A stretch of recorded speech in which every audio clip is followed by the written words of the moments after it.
ॐ अस्य श्रीललिता त्रिशती स्तोत्रमहामन्त्रस्य भगवान् हयग्रीवर्षिः अनुष्टुप् छन्दः श्रीललिता महात्रिपुरसुन्दरी देवता। ऐं बीजं सौः शक्तिः क्लीं कीलकम्। श्रीललिता महात्रिपुरसुन्दरी प्रसादसिद्ध्यर्थे जपे विनियोगः।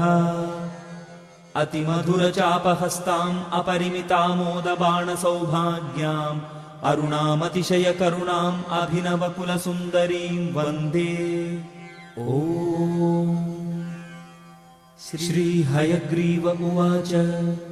ककाररूपा कल्याणी कल्याणगुणशालिनी कल्याणशैलनिलया कमनीया कलावती कमलाक्षी कल्मषघ्नी करुणामृतसागरा कदम्बकाननावासा कदम्बकुसुमप्रिया कन्दर्पविद्या कन्दर्पजनकापाङ्गवीक्षणा कर्पूरवीटिसौरभ्यकल्लोलितककुप्तटा कलिदोषहरा कञ्जलोचना कम्रविग्रहा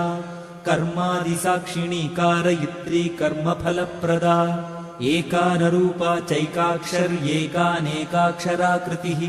एतत्तदित्यनिर्देश्या चैकानन्दचिदाकृतिः एवमित्यागमाबोध्या चैकभक्तिमदर्चिता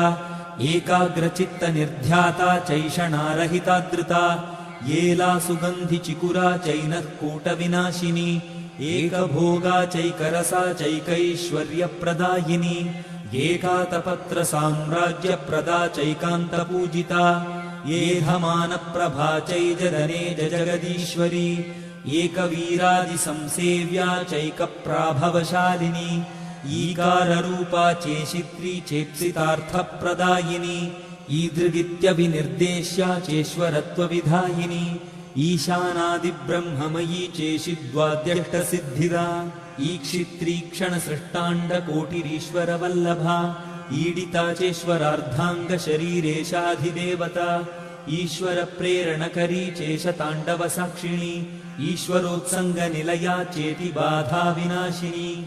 ईहाविरहिता चेशशक्तिरीषत्स्मितानना लकाररूपा ललिता लक्ष्मी वाणी निषेविता लाकिनी ललनारूपा लसद्दाडिमपाटला ललन्तिका लसत्फालललाटनयनार्चिता लक्षणोज्ज्वलदिव्याङ्गी लक्षकोट्यण्डनायिका लक्ष्यार्था लक्षणागम्या लब्धकामालतातनुः ललामराजदलिका लम्बिमुक्ता लताञ्चिता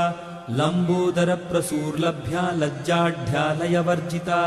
ह्रीङ्काररूपा ह्रीङ्कारनिलया ह्रीम्पदप्रिया ह्रीङ्कारबीजा ह्रीङ्कारमन्त्रा ह्रीङ्कारलक्षणा ह्रीङ्कारजपसुप्रीता ह्रीम्मती ह्रीं विभूषणा ह्रीं शीला ह्रीं पदाराध्या ह्रीं गर्भा ह्रीं पदाभिदा ह्रीङ्कारवाच्या ह्रीङ्कारपूज्या ह्रीङ्कारपीठिका ह्रीङ्कारवेद्या ह्रीङ्कारचिन्त्या ह्रीं ह्रीं शरीरिणी हकाररूपा हलधृत्पूजिता हरिणेक्षणा हरप्रिया हराराध्या हरिब्रह्मेन्द्रवन्दिता हयारूढा सेविताङ्ग्रिः हयमेधसमर्चिता